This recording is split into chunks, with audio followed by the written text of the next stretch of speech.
Okay, so when we're dealing with Arakaki's toe kick, what we have to look at is first the foot.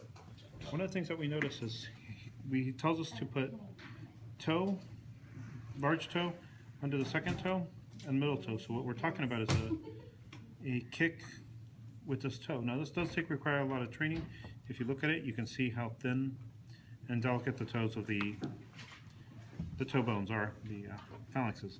Now, one of the things that a lot of people will do is they'll practice coming in and standing on their toes, and right away you can see with the muscle, with the bones of the foot, it actually rotates straight to the position that you would want to add the force coming across.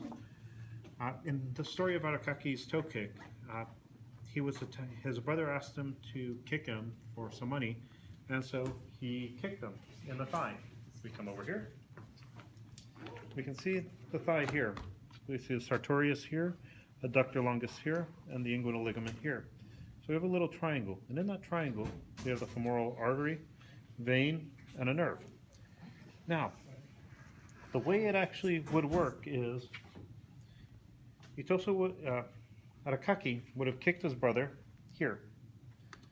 The trauma can sometimes cause a pseudoaneurysm, which is a leaking of blood outside of the artery, but not complete, so it ends up developing a ballooning here.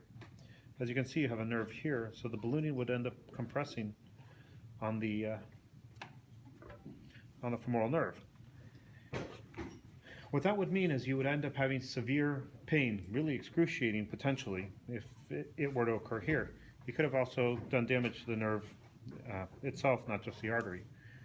The symptoms that they gave us in Nagamini's book were that the brother ended up developing a fever, severe pain, and weakness of the leg.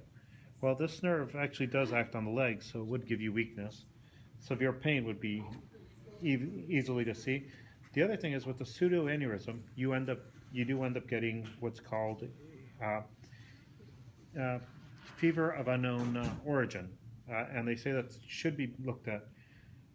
The treatment for that is surgical, and that is what we hear happen. Now, in the book, they actually did talk about an abscess, but we have to remember that this is a translation of oral tradition, so it may not have been an abscess, but actually the ballooning here that they would have seen as a big lump there. So that is one of the toe kicks that we talked about. Next week, I'll talk about the next one.